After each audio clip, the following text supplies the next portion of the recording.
여러분 안녕하십니까. 미래교육 내비게이션 정한입니다. 오늘은 인선 함양 프로세스 5번째 시간으로 목표의 실행 과정에서 필수적으로 겪을 수밖에 없게 되는 고통과 역경의 의미가 무엇인지, 그리고 왜 우리가 참고 견뎌야 되는지에 대해서 이야기해 볼까 합니다. 오른쪽에 나와 있는 내용처럼 현재 6번째 단계인 습관 형성 과정의 일부분입니다. 습관 형성을 하기 위해서는 반드시 거쳐야 할 작업이, 본인이 평상시 안 하던 일을 하다 보면 많은 노력과 땀과 고통이 수반됩니다. 그것이 승화가 됐을 때, 다시 말해서 고통이 즐거움으로 변했을 때, 우리는 진정한 의미에서 습관으로 형성됐다, 이렇게 말할 수가 있겠습니다. 그래서 오늘은 습관의 형성의 그 하위 개념으로 역경의 의미를 차분하게 살펴볼까 합니다. 이제 본격적으로 습관의 형성에서 겪을 수밖에 없는 역경에 대한 이야기, 역경의 의미에 대한 이야기 첫 번째를 하도록 하겠습니다. 우측에 첫 번째 핵심적인 내용을 적어놨습니다. 우리가 살아가면서 또는 공부를 하면서 경험했던 것 중에서 누구나 느껴봤을 것 같은 내용이 있었습니다. 그 내용은 고생을 해서 내 것으로 만들면 소중하게 생각하고 오래 가지만 쉽게 얻은 것은 쉽게 없어진다는 것. 그걸 우리는 많은 경우 경험을 했습니다. 이 부분은 정말 중요한 의미를 갖고 있는 겁니다. 이러한 내용들을 우리가 경험하지 못한 사람도 있을 수도 있습니다. 그러나 대부분은 한 번쯤은 경험했을 것 같은 인생의 소중한 진리에 해당되고, 정말 목표를 세우고 그 계획을 거기에 맞춰서 세우고 실행해 해가는 과정에서 우리가 힘들게 해서 얻은 것이 얼마나 소중한가를 깊이 새기는 데 있어서 핵심적인 내용입니다. 그런데 실제적으로 우리가 뭘 얻을 때까지는 과정이 너무너무 힘들어서 그 고통에 기억이 있는 사람들, 어떻게 보면 그런 트라우마가 있는 사람은 다시 이와 같은 아무리 보상이 있더라도 그 일을 하라 했을 때 주저를 합니다.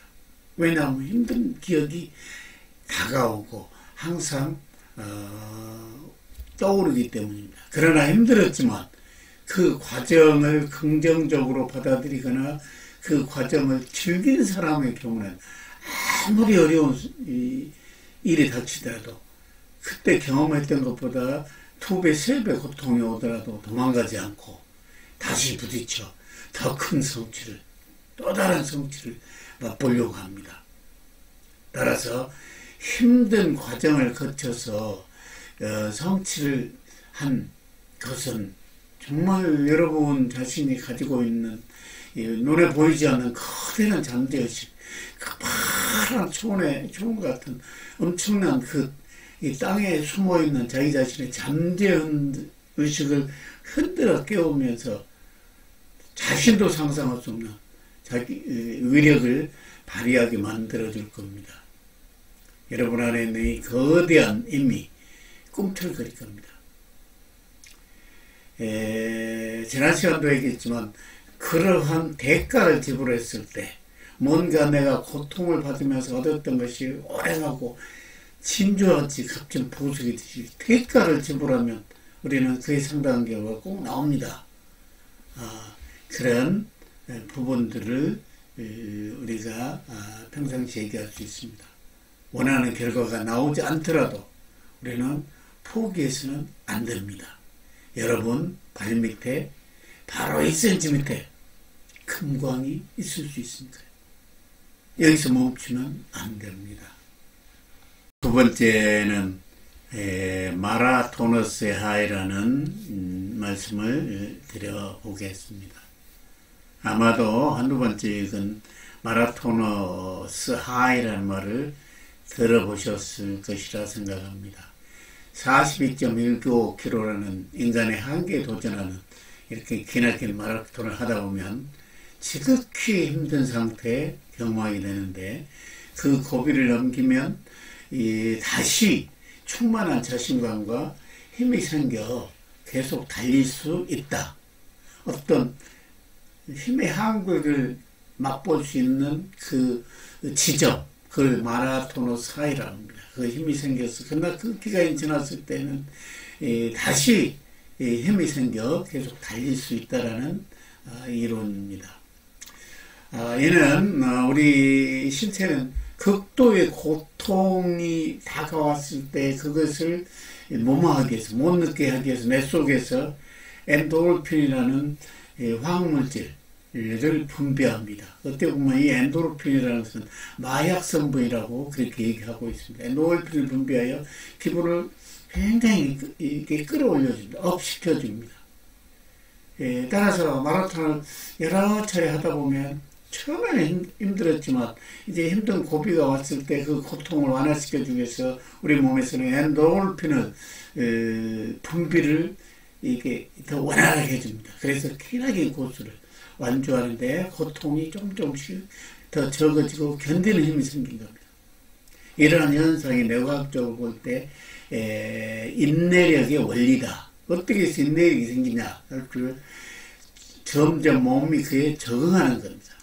일반적으로 뇌과학에 따르면 우리 몸이 스트레스를 받게 되면은 이 정보가 핵상이라는 부분에 기억된다고 합니다. 그래서 동일한 스트레스를 느끼면 신체적 스트레스를 해소시키는 부신 자극 호르몬과 정신적 스트레스를 해소하는 베타 엔도르핀을 우리 몸에서 분비를 하게 됩니다. 따라서 동일한 형태의 스트레스가 반복이 되면 그러한 화학물질들이, 신경 전달 물질들이 이렇게 잘 때에 맞춰서 분비가 되면서 점점 더 견디기가 수월해지고, 결국에 어려운 고통이 있으면 있을수록 인내력들이 형성돼서 그것을 부드럽게 소화를 한다. 이런 원리입니다. 따라서 역경을 한번 견뎌내기 시작하면 정신적으로도 신체적으로도 적응을 하면서 우리는 그걸 견뎌내면서 더 많은 성취를 맛볼 수 있다. 어느 한계가 됐을 때 주저앉아버리고 포기해버리거나 미루거나 할 때는 결과를 얻을 수 없다. 이런 말씀이 되겠습니다. 지금까지 역경을 부딪혔을 때, 역경에 마주쳤을 때 우리가 인내를 한다는 것이 무슨 의미고, 우리 신체에서 어떤 반응을 하고 또 그것이 어떤 우리에게 즐거움을 주는가, 이 순간적인 고통은 있었지만 그런 내용을 살펴봤습니다. 자, 이제는 이런 목표 실행 과정에서 역경을 헤쳐나가기 위한 어떤 우리의 자세, 세 가지를 간단히 확인해 보도록 하겠습니다. 오늘 얘기의 핵심은 목표 실천 과정에서는 필연적으로 닥치는 역경을 참고 또 참고 견뎌내서 인내력을 체득해서 습관으로 만든다. 그래서 행동으로, 자동적인 행동으로 하게 해서 성과가 나도 목표 달성하도록 한다. 이런 얘기를 해가고 있습니다. 지금 현재 세 가지가 나와 있습니다. 이 세 가지 내용을 먼저 첫 번째 것은 항상 최선을 다한다. 최선이라는 것은 내가 할 수 있는 모든 것을 바쳐서 하는 행동을 최선이라고 합니다. 항상 최선을 다하고 절대로 미루지 않거나 포기하지 않는 자세. 포기하지 않는 자세에서부터 결국에 모든 성취가 일어난다. 거기서부터 인내력이 생기며 그게 습관화되면서 성과물이 나옵니다. 두 번째는 포기하지 않는다는 내용은 똑같습니다. 어떤 일이든지 끝까지 버텨낸다 라는 내용이 되겠습니다. 그 다음에 세 번째는 목숨을 걸고 해내는 모습을 본다.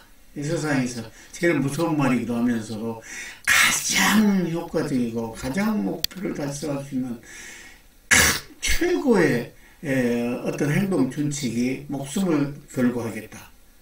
그겁니다. 그래서 목숨을 걸고 해내는 모습을 보인다. 항상 최선을 다하고 미루거나 포기하지 않는다. 그 다음에 끝까지 버틴다. 그리고 목숨을 걸고 사생 결단하겠다. 그런 모습으로 할 수가 있습니다. 마치 나비가 감고 있는 틀을 끼고 나올 때 얼마나 엄청난 고통이 있겠습니까? 그걸 찢고 나왔을 때. 그러나 그 찢고 나왔을 때 더 높이 날 수 있는 힘을 축적을 하는 겁니다. 그 고통을 참았기 때문에 마찬가지로 더 큰 성공을 하기 위해서는 자기 앞에 놓여져 있는 그런 장애물, 그 역경을 즐거운 마음으로 생활했을 때 우리 몸 안에서 많은 엔도르핀도 분비되면서 그것을 뛰어넘으면서 더 많은 신체적인 반응, 정신적인 무장, 성숙이 이루어지면서 더 어려운 일에 대해서도 스무스하게 해결해 낼 수 있다라는 얘기가 되겠습니다. 그 다음에 이제 인내의 의미를 볼 수 있는 연구 두 가지를 소개를 해드리도록 하겠습니다. 이 내용은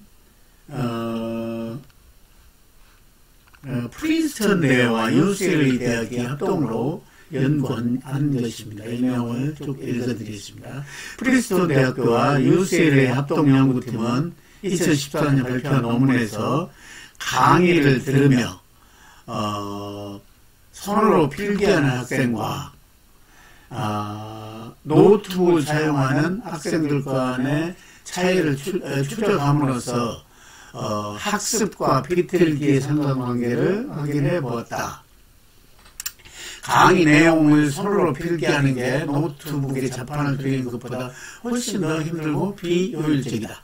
손가락에 경련을 일으키기도 한다. 그러나 연구 결과는 강의를 들으며 손으로 필기한 학생과 노트북으로 기록한 학생 간의 성적을 비교한 결과인데 고통스럽게 손으로 필기한 학생이 2배의 성취를 나타냈다고 한다.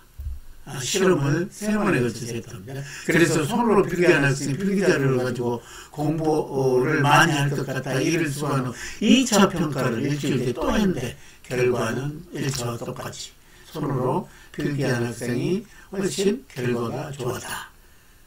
이와 같은 실험은 정보를 가공하는 과정에서 비틀기를 많이 하는 학생, 비틀기라는 것은 고통스러운 상황을 자기 스스로 감수를 하는 겁니다. 비틀기를 많이 하는 학생이 많은 것을 배운다는 결론을 내리게 됐다. 능력을 최고로 발휘한 사람들의 특징은 목표가 뚜렷했고 어려운 일이 있어도 피하지 않고 도전했으며 삶의 과정에서 경험한 사건들을 무작정 받아들이는 게 아니라 적절하게 가공할 줄 알았던 것이다. 이 내용은 또 우리에게 뭘 시사해 주냐. 힘들게 하고 이를 견뎌낼 수 있도록 우리의 정신력, 우리의 마음은 더 강해지고 이 세상의 질 중 한 가지는 힘들게 내 것으로 만드는 오래가지만 쉽게 얻은 것은 쉽게 없어지지 않는다는 사실이다. 이 시간 모두에도 얘기했지만 굉장히 중요한 내용입니다. 힘들게 얻은 것은 결코 쉽게 나가지 않는다. 제가 쉽게 습득된 것은 쉽게 망각한다. 복권 1등을 한 사람들의 행복한 시간을 통계적으로 연구했을 때 1년이었답니다. 1년 지나 보면 또 옛날 상황으로 돌아간다는 그런 실험 결과도 있었습니다. 자, 두 번째 실험 내용이 되겠습니다. 두 번째 실험은 베버의 법칙이다. 이렇게 지금 일을 해놨습니다. 베버의 법칙이다. 이렇게 해놨습니다. 베버의 법칙도 읽어보겠습니다. 베버의 법칙은 물리학에 한 법칙인데 처음 자극과 나중 자극과의 상관관계가 나타나는 법칙이다. 그래서 K상수가 1이라 그러면 1 이상이면 변화를 감지되게 됐다. 이렇게 얘기하면 이때 처음 자극이 1일 때 나중 자극이 2가 왔을 때는 여기 나오면 1보다는 2가 많기 때문에 힘들어하고 포기를 하면서 목표 실천을 못하게 됩니다. 대부분 작심삼일이라는 거 다 그겁니다. 처음 자극에 비해서 그 다음 자극이 그 다음 고통이 많아지면 힘들어하고 포기를 한다. 그러나 초기 자극이 100이었다고 처음 자극이 처음 고통스러운 현장에서 100이었다고 나중에 자극이 20이 되어도 전혀 변화를 감지하지 못하고 도리어 전혀 변화를 감지하지 못한다는 내용입니다. 다시 말해서 100의 자극이 많았으면 10의 자극 정도는 아무 고통을 느끼지 않고 바로 스무스하게 해버린다는 뜻입니다. 그러나 처음에 1의 자극을 받는 사람은 2만 돼도 고통스러운데 100을 견디고 통과한 사람들은 20이 되더라도 전혀 고통이라는 것을 느끼지 않는다는 겁니다. 따라서 초기에 고생을 한 사람들은 초기에 고생을 많이 한 사람들은 어떠한 어려움이 닥쳐도 쉽게 지치지 않는다. 그런 내용이 됩니다. 이는 이미 견디는 능력이 있기에 어려움이 닥쳐도 절대 포기하지 않게 되며 아무리 큰 역경이어도 끄떡하지 않고 고통을 참아내며 목표 실패도 힘들어하지 않는다는 것입니다. 예를 들어서 뉴턴이나 아인슈타인이 위대한 법칙을 발견하고 에디슨이 전구를 발명했다는 것은 발명하기 전까지의 무수한 시간들은 실패를 했다는 얘기가 됩니다. 그 많은 실패와 고통과 역경 속에서 처음에 고생이 워낙 컸기에 나중에 발견될 때까지 더 많은 고통들을 쉽게 견디고 어렵지 않게 해냈다. 이런 얘기가 되겠습니다. 오늘 마라톤의 아이 그리고 베버의 법칙 그 다음에 UCLA 연구 등등 많은 내용들을 공부를 했었습니다. 그 의미의 핵심은 역경을 자기 스스로 버티고 견디고 참아내서 그 부분을 내 몸에 익숙하게 만들면 그 자체가 습관이 되고 또 그러한 것들이 그 다음에 더 어려운 부분에 대해서 쉽게 넘어가면서 더 많은 성취들이 이루어진다. 따라서 목표와 계획과 실천의 삼박자 속에서 실천이 가장 중요한데 역경에 대처하는 우리의 자세를 어떻게 취해야 되는가에 대해서 얘기해 봤습니다. 이제 오늘의 이야기를 마무리 짓겠습니다.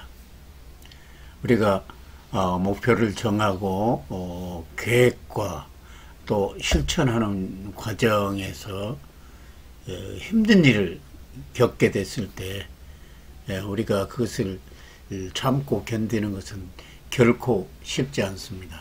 말같이 쉽지 않습니다. 하지만 어려운 일을 닥쳐서 그 고비를 넘지 못한다면 어떠한 결과도 얻을 수가 없습니다. 얼마나 불행한 일입니까? 따라서 우리는 우리에게 주어진 일에 대해서 특히 힘들고 어려운 일일수록 더욱더 최선을 다해서 우리가 할 수 있는 모든 것을 바쳐서 그 일에 부딪혔을 때 그 결과는 참으로 놀라운 결과가 나올 수 있습니다.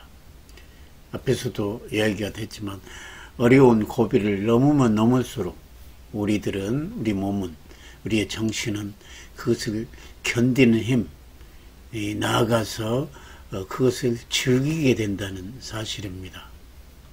이런 평범한 내용들 속에서 그런 것을 경험한 사람들은 자기 자신 안에 있는 잠재력이라는 거대한 이 거인을 깨우게 되고 그 잠재력이 깨워졌을 때 오는 자신의 한계는 있을 수가 없고 무궁무진하게 자기 역량을 발휘할 수 있고 자기 스스로도 자기 자신의 능력에 대해서 놀랄 수밖에 없습니다. 그러한 일은 오늘 여러분의 주어진 목표가 생생하고 확실할수록, 그리고 계획이 잘게 쪼개질수록, 그리고 그 목표를 간절히 바랄 때 그게 가능하다고 생각하시고 꼭 그 고비를 넘고 참으시기를 부탁드립니다.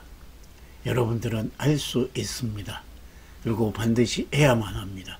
그래서 여러분이 가지고 있는 여러분만의 온리원을 발휘해서 그 결과를 남과 나누고 이웃과 나누고 지역사회와 나누고 또 국가와 인류의 모든 사람들에게 나누고 기여를 할 때 여러분들은 멋진 인생을 펼쳐질 것입니다. 아무튼 오늘도 장시간 경청해 주셔서 감사드립니다. 다음 시간에는 셋꼭지 마지막 6번째 시간으로 성취와 그리고 피드백에 대해서 얘기하도록 하겠습니다. 다음 시간에 뵙겠습니다.